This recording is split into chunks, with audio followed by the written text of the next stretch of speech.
नमस्कार, स्वागत है आप सभी लोगों का ई बुक ऑनलाइन एजुकेशन में। आज हम लोग चर्चा करने वाले हैं प्लेट विवर्तनिकी सिद्धांत के बारे में, यानी कि प्लेट टेक्टोनिक थ्योरी। मैंने आपको पिछले वीडियो में बताया था, ज्योग्राफी के वीडियो में, कि हम जो नेक्स्ट वीडियो आएगा हमारा ज्वालामुखी का होगा। लेकिन जो ज्वालामुखी की थ्योरी है, जो ज्वालामुखी का कॉन्सेप्ट है, वो यहीं से निकल के आता है। तो इसीलिए उससे पहले इसको पढ़ना बहुत ज़रूरी है।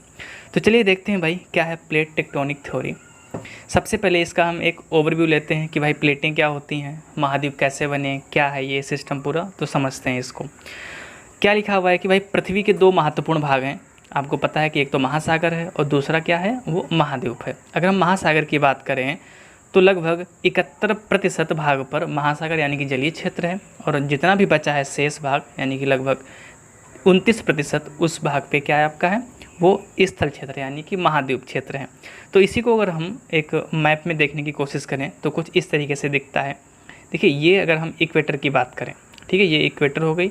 इक्वेटर का मतलब मैं आपको पढ़ा चुका हूँ, जब पृथ्वी की रेखाएं मैंने पढ़ी थी, देशांतर और अक्षांश। जो विषुवत रेखा है या इक्वेटर है या 0 अंश अक्षांश, कुछ भी बोल सकते हो उसको आप।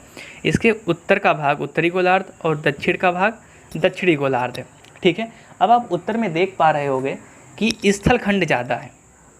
उत्तर में क्या, देखो ये भी है, ये भी सब उत्तर में स्थित है। लेकिन दक्षिण में केवल 3 ही कॉन्टिनेंट आपको कुछ हिस्से दिख रहे हैं, वो भी पूरे नहीं दिख रहे हैं। तो यहाँ से हम एक चीज़ देख सकते हैं कि उत्तरी भाग में आपका जल कम, स्थल ज़्यादा है। लेकिन दक्षिणी गोलार्ध में जस्ट उसका अपोजिट है, यानी कि जल ज़्यादा है, स्थल कम है। तो इस चीज़ को आप याद रखना। हो सकता है पूछ दे कि किस पृथ्वी के किस गोलार्ध में जलीय क्षेत्र ज़्यादा है या जलीय क्षेत्र कम है, स्थलीय क्षेत्र ज़्यादा है। तो किसी भी तरीके से आपसे पूछ सकता है वो। हम बात करते हैं महाद्वीपीय विस्थापन सिद्धांत की। अब इसके बारे में देखते हैं भाई क्या है, यानी कि विस्थापन का मतलब क्या होता है, खिसकना, बढ़ना, महाद्वीप। तो उसी को हम यहाँ पे देखेंगे। दशक था भाई 1920 का। एक जर्मन के विद्वान थे, उनका नाम था वेगनर, ठीक है।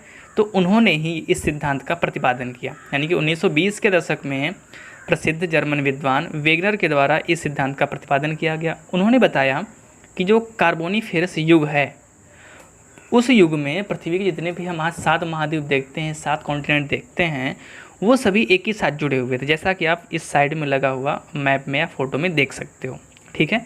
लेकिन हुआ क्या, आगे समय बीतता गया, इसके भी कई सारे भाग हुए। तो पहले हम इस चीज़ को क्लियर करते हैं कि ये है क्या, जो एक अजीब टाइप से चित्र दिख रहा है।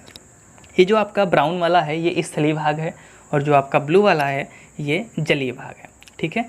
जो ब्राउन वाला है इसका नाम दिया गया पेंजिया, यानी कि जो एक स्थलीय भाग था और समय क्या था, कार्बोनिफेरस का, ठीक है। वहाँ पे एक पेंजिया नाम का स्थलीय खंड, उसके आसपास जो भी क्षेत्र था वो महासागरीय क्षेत्र को पैंथालासा नाम दिया गया।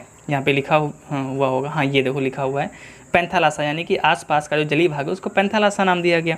जैसे ही समय बीता, त्रियासिक युग आया। अब त्रियासिक युग में क्या हुआ कि जल इसके बीच में घुस गया, और जैसे ही जल इसके बीच में घुसा तो ये जो लैंड बॉडी है वो 2 भागों में डिवाइड हो गई। एक तो नॉर्थ का पार्ट हो गया, एक साउथ का पार्ट हो गया। जो नॉर्थ का पार्ट है उसको नाम दे दिया गया अंगारा लैंड, ठीक है, अंगारा लैंड, या इसको लॉरेंसिया भी बोला जाता है, लॉरेंसिया। और जो दक्षिण का भाग है, साउथ का जो लैंड बॉडी है, उसको नाम दिया गया गोंडवाना लैंड। कई बार आप पढ़े होंगे, चट्टानें भी होती हैं, स्थल भी है, गोंडवाना लैंड, ठीक है। तो यानी कि उत्तरी भाग क्या हो गया, अंगारा लैंड हुआ, दक्षिणी भाग क्या हुआ, गोंडवाना लैंड हुआ। लेकिन जो बीच में वाटर बॉडी आई थी उसको क्या नाम दिया गया, वो था आपका टेथिस सागर, ठीक है। यहाँ पे देखो लिखा होगा, दोनों के बीच में देखो पेरिस नहीं है, टेथिस है। ये टाइपिंग वाले के पैसे काटने पड़ेंगे भाई, टेथिस सागर, ठीक है। तो टेथिस सागर नाम का सागर जैसे बीच में आया तो अंगारा लैंड और गोंडवाना लैंड में पेंजिया डिवाइड हो गया। अब देखिए, अब आपने लूसेंट में पढ़ा होगा कि जहाँ पर आज हिमालय पर्वत है वहाँ पे पहले कौन सा सागर हुआ करता था, तो आपके मन में आंसर आएगा टेथिस सागर। फिर आप सोचोगे यार ये बताओ, टेथिस सागर था तो इतना ऊंचा पर्वत कैसे बन गया, माउंट एवरेस्ट कैसे आ गया भाई। तो हम आपको बताते हैं भाई, टेंशन नहीं लेने का बिल्कुल भी। तो करना क्या है, देखो भाई, अब जब स्थल भाग है तो सीधी सी बात है, नदियाँ भी होंगी, नहरें भी होंगी, सब कुछ होगा। तो नदियाँ बह करके जाती कहाँ थी, आपके इसी टेथिस सागर में गिरती थी। अब जब नदियाँ बह रही हैं तो बहुत सारा कचरा भी होगा कि नहीं होगा कचरा। अब कचरा कहाँ पे आएगा, टेथिस सागर में आ गया। कई सारे युग बीत गए भाई, जमा होता रहा भाई, कब तक जमा करेगा टेथिस सागर, वो भी उब गया भाई, हम नहीं लेते, जाओ कहीं भी डालो जा करके। तो वही कचरा क्या हुआ, वलन के रूप में बढ़ने लगा, यानी कि प्लेटों में मूवमेंट हुआ नीचे और उठने लगा। और आपको पता होगा विश्व का जो हिमालय पर्वत है उसको युवा पर्वत भी बोला जाता है। क्यों? क्योंकि उसकी हर साल कुछ ना कुछ सेंटीमीटर ऊंचाई बढ़ती रहती है। देखो आप पहले पढ़ते होगे 8,848, लेकिन अब क्या पढ़ते हो 8,850। ये कहीं ना कहीं इस चीज़ को दर्शाता है कि हिमालय पर्वत अभी भी बढ़ रहा है। ठीक है, तो यहाँ से आपने समझा कि किस तरीके से हिमालय बना, टेथिस सागर क्या था, पैंजिया के 2 भागों में डिवाइड होने का कारण क्या था, और पैंजिया जब 2 भागों में डिवाइड हुआ उसको क्या क्या नाम दिया गया। यहाँ पे सब कुछ लिखा हुआ, केवल यहाँ पे पेरिस की जगह पे क्या करना है आपको, टेथिस करना है, बस वो चेंज कर लेना आप, बाकी सब कुछ मैंने आपको समझा दिया।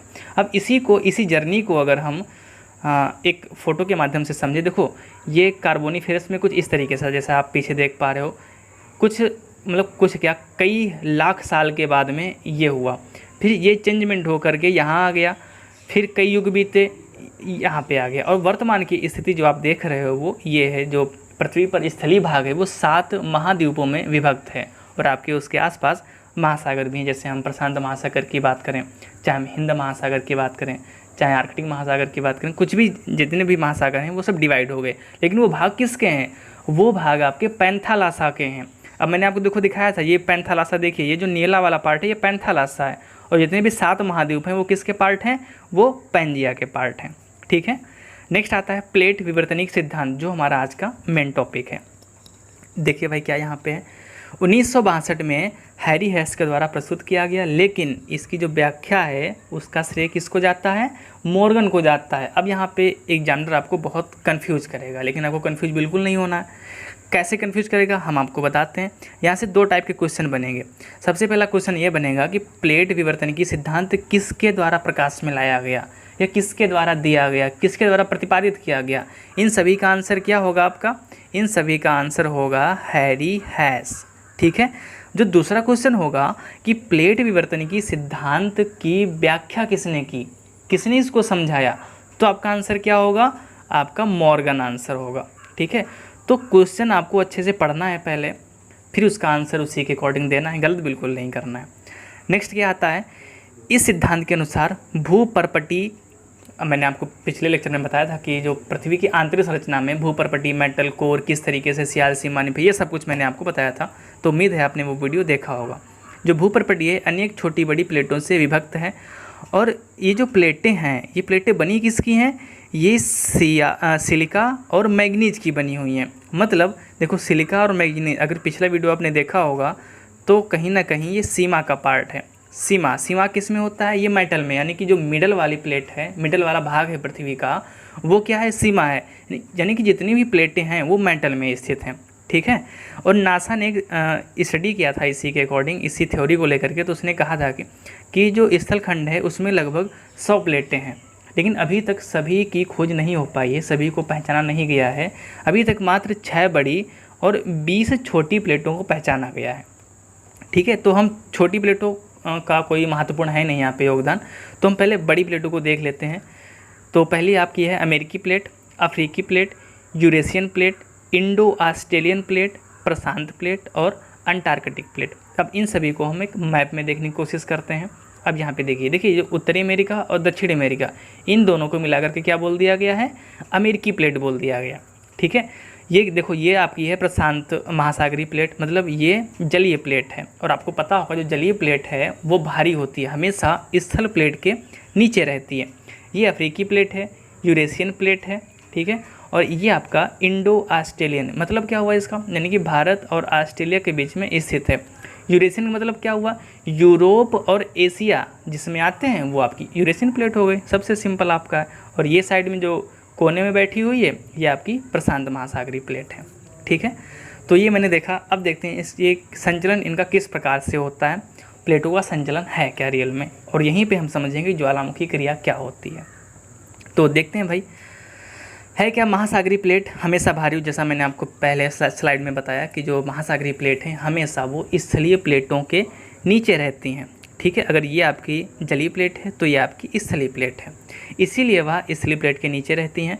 जब इनमें आपस में संचरण होता है, यानी कि एक दूसरे को धक्का मारती हैं या एक दूसरे के ऊपर चढ़ती हैं, यानी कि ये समझो कि नोचा घसोटी हो जाती है, तब ज्वालामुखी क्रिया उत्पन्न होती है। अब देखो ऐसे तो कुछ समझ में नहीं आ रहा होगा, लेकिन हम आपको समझाएंगे अपने देसी तरीके से।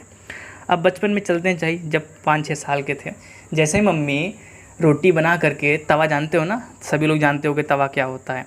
तवा को जिस तरीके से गैस से उतार के जैसे रखा गया रोटी बना करके, तो मजे में पहुंच जाते थे गिलास में पानी लेकर के और आराम से इन पे छींटे मारते थे।